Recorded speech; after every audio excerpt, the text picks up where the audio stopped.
పవన్ కళ్యాణ్ గారు వారాహి డిక్లరేషన్ ప్రకటిస్తే అసలు అభ్యంతరం ఎవరికి ఉండాలా, ఎందుకు ఉండాలి? ఇది ఇప్పుడు నేను అడుగుతున్న బేసిక్ ప్రశ్న. వీళ్ళకి ఎందుకు అభ్యంతరం ఉండాలి? ఆయన ఎవరిని ప్రశ్నిస్తున్నాడు, ఎవరికి పిలిపిస్తున్నాడు? ఒక హైందవ మతాన్ని పాటించే హైందవులకి, వారి మత విశ్వాసాల మీద నమ్మకం ఉన్న వారికి మీరు మీ యొక్క ఆరాధించే దేవుళ్ళ మీద అపచారం జరుగుతున్నప్పుడు, ఇది విష ప్రచారం జరుగుతున్నప్పుడు, లేకపోతే వారి యొక్క ప్రతిష్టకు మచ్చ తెస్తూ ప్రవర్తిస్తున్నప్పుడు మీరు ఎందుకు నిశ్శబ్దంగా ఉంటారు? మీరు ఎందుకు గళమెత్తారు? మీ గళమెత్తకపోవటాన్ని అది ఒక బలహీనతగానో, ఒక చేతకనితనంగానో, ఒక పిరికివాడి మనస్తత్వంగానో చూస్తున్నారు అనే ధోరణిలో మాట్లాడాడు తప్ప మీరు దాడులు చేయండి, నిలదీయండి, నెగ్గదీసేయండి, రోడ్డు మీద తీసుకొచ్చి మీరు అందరూ వచ్చేసి రోడ్డు మీదకి వచ్చేసి అన్యమతస్తులను మీరు రోడ్డు మీద నిలబెట్టండి, ప్రశ్నించండి, వాళ్ళ మీద దాడులు చేయండి అని ఎక్కడన్నా చెప్పాడు. బుద్ధి బుర్ర ఉన్న వాడికైతే మరి ఆ రకంగా ఎవరికి అర్థం కాదు. కానీ లేని వాళ్ళకి అర్థం అవుతుంది, దాన్ని నేనేం చేయలేను. అది నా బాధ్యత కాదు, అది నా బాధ్యత కాదు. సనాతన డిక్లరేషన్ ఆయన చెప్పింది ఏంటి? ఈ దేశంలో హైందవ దీని ప్రకారము ఒక లైన్ తీసుకొస్తున్నారు, దక్షిణ భారతదేశంలో రాముడు దేవుడు కాదు అనేది. కానీ రాముడు నల్లని ఆకారం గలవాడు, శ్రీకృష్ణుడు నల్లని ఆకారం గలవాడు, కాళికాదేవి నల్లని అవతారంలో ఉంటుంది. వీళ్ళందరూ కూడా మన దేవుళ్ళే. ఇక్కడ మనల్ని విభజించి పాలించు మనస్తత్వంలో ఉన్నారు. కొంతమంది అయితే ఈ హైందవ మతం ఒక వైరస్ అంటున్నారు, ఈ వైరస్ని నాశనం చేయాలంటున్నారు. వాళ్ళకి చెప్తున్నాను, మీరు నాశనం అవడం తప్ప హిందూ యొక్క మత ధర్మం నాశనం కాదంటూ ఒక జర్మన్ స్కాలర్ కొటేషన్తో ఆయన చెప్పడం జరిగింది.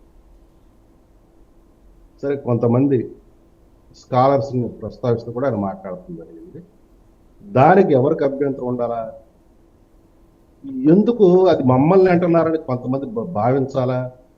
గుమ్మడికాయ దొంగ అంటే బుచ్చాలు ఎందుకు తడుకోవాలా? ఇది కదా ఇప్పుడు ప్రశ్న. ఇక ఏం చెప్పారనేది అందరూ లైవ్లో చూశారు కాబట్టి మళ్ళీ దాన్ని నేను చెప్పడం చరణం అవుతుంది, మనకున్న సమయం కూడా చాలు. అయితే సోదరుడు అవుతూ శ్రీధర్ గారు పవన్ కళ్యాణ్ చెంచల మనస్కుడు, నిజమేనండి, చెంచల మనస్కుడే. తన జాతి పట్ల, తన ప్రాంతం పట్ల, తన దేశం పట్ల అచంచలమైన విశ్వాసం కలిగిన ఒక చెంచల మనస్కు. దానికి వాళ్ళని విఘాతం కలిగిస్తే అతను చెంచలత్వం వస్తుంది. అచంచలంగా ఉండడు, అచేతనత్వంతో ఉండడు, చంచలంగానే ఉంటాడు. Is not a static person, is a dynamic person. మీ చంచలత్వానికి అర్థం చెప్తున్నాయి. ఈవీఎంతో గెలిచాడా? 2019లో మీరు ఈవీఎంతో గెలిచారా? ఏమిటో పిచ్చ మాటలు. మీకు దమ్ముంటే కోర్టుకు వెళ్ళండి, ప్రూవ్ చేసుకోండి.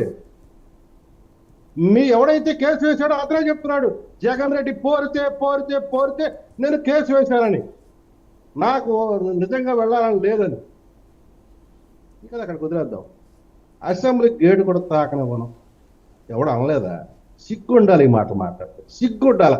ఒక్కసారి యూట్యూబ్లోకి వెళ్తే మీకు ఆ వీడియో దొరుకుతాయి. పందుల్లా తినేవాళ్ళు, ఆంబోతుల్లా మాట్లాడేవాళ్ళు, గుడిసేటి మాటలు మాట్లాడేవాళ్ళు, ఇక నోటికి ఏది వస్తే అది మాట్లాడే నోటి దూలమంత్రులు ఏం మాట్లాడాలో ఒకసారి గుర్తు చేసుకోండి. మీకు గుర్తు లేకపోతే యూట్యూబ్లోకి వెళ్తే దొరుకుతాయి. ఆలోచనలో నీచత్వం ఉంటుందా? కేసుల విషయం మాట్లాడు, జగన్ కేసులు మాట్లాడితే అది ఆలోచనలో నీచత్వమా? జగన్ రెడ్డి బెయిల్ మీద ఉన్న ముద్దాయి కాదా? అతని మీద కేసులు లేవా? 32. అతని కేసులు పవన్ కళ్యాణ్ మీద కేసులు సమానం అంటారా? సిగ్గు, శరం, మానవ అభిమానం ఉచ్చు నోటితో అన్నం తినేవాడు ఎప్పుడు కూడా ఆ రకంగా మాట్లాడు. ఇది నేను చాలా స్పష్టంగా ప్రకటించాను, ఒక లాయర్గా కూడా ప్రకటించవచ్చు. నోటితో అన్నం తినేవాడు ఎవడు కూడా ఆ కేసులు ఈ కేసులు ఒకటే అని మాట్లాడు. తర్వాత ఈ రోజు కూడా 2000 మంది వరద బాధితులు కలెక్టర్ గారు ఆఫీసర్ మీరేం చేస్తున్నారు? మీ పార్టీ ఏం చేస్తుంది? మీరు ఎందుకు ఆదుకోలేకపోతున్నారు? భారీ విరాళం ప్రకటించారుగా, గుప్తంగా ప్రకటించారుగా, ఆదుకోలేకపోతున్నారా?